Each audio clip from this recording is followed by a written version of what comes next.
নমস্কাৰ বন্ধুসকল, লৈ আহিছোঁ আজিৰ সন্ধিয়াৰ কেইবাটাও বিশেষ গুৰুত্বপূৰ্ণ খবৰ। PMAYৰ দিনত ঘৰ পাবলৈ হ'লে আজিকালি পঞ্চায়তত দিব লাগে ঘোষ। ঘোষ নিদিলে নিদিব ঘৰ। আজিকালি দিব লাগিব পঞ্চায়তত 20,000কৈ টকা। চৰকাৰী নিৰ্দেশনাক বুঢ়া আঙুলি একাংশ পঞ্চায়তৰ কাৰ্যকৰ্তাৰ। এইবাৰ পঞ্চায়তৰ সভানেত্ৰীৰ স্বামী আৰু JPCৰ মইমতালিৰ।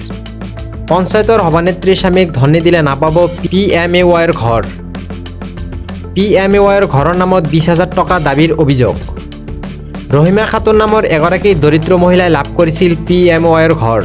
নিয়ম অনুসৰি প্ৰথম কিস্তিৰ 32,500 টকা লাভ কৰিছিল ৰহিমাই। কিন্তু দ্বিতীয় কিস্তিৰ ধন মুকলিৰ নামত উৎকোচ বিচাৰিছে সভানেত্ৰীৰ স্বামীয়ে। পঞ্চায়তৰ সভানেত্ৰীৰ স্বামী জিয়াবুৰ ৰহমান আৰু JPC আমিনুল ইছলাম। জিয়াবুৰ ৰহমান আৰু আমিনুল ইছলামে পৰিয়ালটোক 20,000 টকা দাবী কৰিছে। টকা নিদিলে ঘৰৰ ফটো তোলা আৰু দ্বিতীয় কিস্তিৰ ধন নিদিয়াৰ ধমক দিছে। জুৰিয়া আৰক্ষী থানাত এজাহাৰ দাখিল ভুক্তভোগী পৰিয়ালটোৰ। ঘটনা সন্দৰ্ভতো প্ৰতিবাদ স্থানীয় ৰাইজৰ। বগৰী উন্নয়ন খণ্ডৰ অন্তৰ্গত চতিয়ান গাঁও পঞ্চায়ত এই ঘটনাটো সংঘটিত হৈছে। এটা বিশেষ খবৰ, নৰেন্দ্ৰ মোদীয়ে ঘোষণা কৰিলে মাত্ৰ 210 টকা নিয়োগ কৰা আৰু প্ৰতি মাহে 5,000 টকাকৈ পোৱা। কোটি কোটি জনতালৈ আহি গ'ল এটা ভাল খবৰ।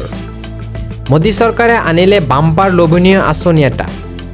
প্ৰতি মাহে খৰচ কৰক মাত্ৰ 210 টকা। 210 টকাৰ বিনিয়োগত লাভ কৰিব 5,000কৈ টকা প্ৰতি মাহতে। মোদী চৰকাৰে দিছে সোণালী সুযোগ। কোটি কোটি লোকক আৰ্থিক সুৰক্ষা দিব মোদী চৰকাৰে। কোটি কোটি লোকৰ নিৰাপত্তাৰ দায়িত্ব ল'ব মোদী চৰকাৰে এতিয়া। মোদী চৰকাৰে আনিছে অটল পেঞ্চন যোজনা। এই আঁচনিৰ অধীনত মাহিলী পেঞ্চন হিচাপে 5,000 টকাকৈ লাভ কৰিব। 60 বছৰ বয়স হোৱাৰ পিছত লাভ কৰিব প্ৰতি মাহে 5,000কৈ টকা পেঞ্চনৰ। একাউণ্টদাৰীৰ মৃত্যু হ'লে একে পেঞ্চন তেওঁৰ পত্নীক দিয়া হ'ব। যদি দুয়োৰে মৃত্যু হয় তেন্তে সমগ্ৰ ধন উত্তৰাধিকাৰ ঘূৰাই দিয়া হ'ব। 18 বছৰ বয়সৰ পৰা প্ৰতি মাহে জমা কৰিব লাগিব 210 টকাকৈ। এতিয়া 60 বছৰ বয়সৰ পিছত লাভ কৰিব 5,000কৈ টকাৰ পেঞ্চন। 40 বছৰ বয়সত আঁচনি সুবিধা ল'বলৈ জমা দিব লাগিব 1,454 টকা। 60 বছৰ বয়সৰ পাছত মাহে 5,000 টকাকৈ পেঞ্চন পাব। কি নথি পত্ৰ জমা দিব লাগিব ইয়াৰ কাৰণে? প্ৰমাণপত্ৰ পূৰণ কৰাৰ সময়ত দিব লাগিব আধাৰ কাৰ্ড, জমা দিব লাগিব ডিজিটেল ৰেচন কাৰ্ড, বেংকৰ পাছবুক, ৰঙীন পাছপোৰ্ট সাইজ আকাৰৰ ফটোগ্ৰাফ। বেংক বা ডাকঘৰলৈ গৈ প্ৰমাণপত্ৰ পূৰণ কৰিব লাগিব। আপোনাৰ নাম, বয়স, মোবাইল নম্বৰ পঞ্জীকৰণ কৰিব লাগিব।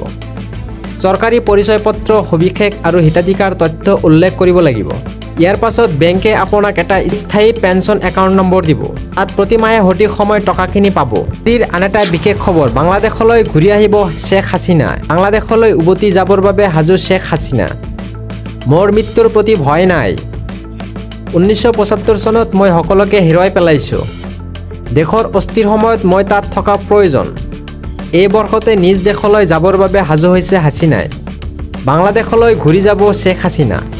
ডেলিভাৰী বয়ৰ সৈতে ভয়ংকৰ এটা কাণ্ড সংঘটিত কৰিছে। গণেশগুৰিত জমেট'ৰ ডেলিভাৰী বয়ক প্ৰহাৰ। মুকুলমুৱাৰ দিগন্ত বৰ্মন নামৰ এজন যুৱকৰ প্ৰহাৰ। ধ্ৰুৱজ্যোতি দাস নামৰ লোকজনে আক্ৰমণ কৰাৰ অভিযোগ। গণেশগুৰিবাসী আনি ৰাস্তাত প্ৰহাৰ কৰে যুৱকজনক।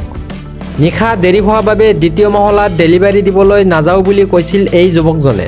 নিজকে গণেশগুৰিৰ প্ৰভাৱশালী হয় বুলি দম্বালি আক্ৰমণকাৰীৰ।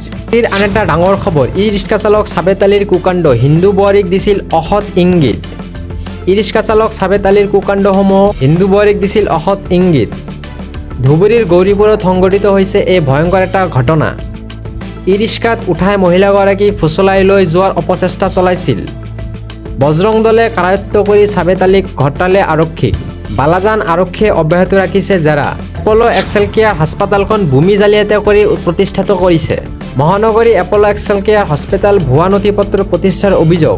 18 বিঘা ভূমি জালিয়াতিৰে আহৰণ কৰি অভিযোগ হাস্পতালৰ কৰ্তৃপক্ষৰ বিৰুদ্ধে। 2009 চনৰ পৰা 2020 চনলৈ কেইবাগৰাকী ৰাজসহ চক্ৰই অনিয়মিত সহযোগ কৰাৰ অভিযোগ। কেইবাগৰাকীও DFO ৰেঞ্জাৰ দুৰ্নীতিৰ অভিযোগ। RTI কৰ্মী দিলীপ নাথৰ। গোটানগৰ সংৰক্ষিত বনাঞ্চল ভূমি উদ্ধাৰৰ দাবী নাথৰ। আৰু এটা বিশেষ খবৰ, আফগানিস্তানত এয়াৰ ষ্ট্ৰাইক। পাকিস্তানে 30জনকৈও অধিক লোকৰ মৃত্যু হৈছে এই এয়াৰ ষ্ট্ৰাইকত। আফগানিস্তানত পুনৰ ভয়ংকৰ আক্ৰমণ কৰিছে পাকিস্তানে। পাকিস্তানৰ সেনাৰ আক্ৰমণত আফগানিস্তানত ধ্বংসলীলা সৃষ্টি হৈছে। 30ৰো অধিক লোকৰ মৃত্যুৰ পাক সেনাৰ আক্ৰমণত। আফগানিস্তানৰ সাধাৰণ নাগৰিক বাসগৃহ লক্ষ্য কৰি আক্ৰমণ। বিস্তীৰ্ণ এলেকাত ধ্বংসলীলা পাকিস্তানৰ সেনাৰ। আক্ৰমণৰ পিছতে পাকিস্তানক ধমক আফগানিস্তানৰ। পাকিস্তানে আকাশমাৰ্গৰ সীমা উলংঘন কৰিছে। নিৰীহ লোকক প্ৰাণ লোৱাৰ প্ৰতিশোধ লোৱা হ'ব।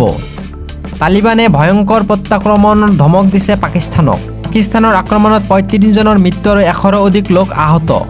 পাকিস্তানৰ মন্ত্ৰী আখতাৰুল্লাহ তৰাৰৰ আক্ৰমণক লৈ ডাঙৰ তথ্য। আক্ৰমণত ২৫ৰো অধিক সন্ত্ৰাসবাদীৰ মৃত্যুৰ তথ্য প্ৰকাশ পাইছে ইতিমধ্যে।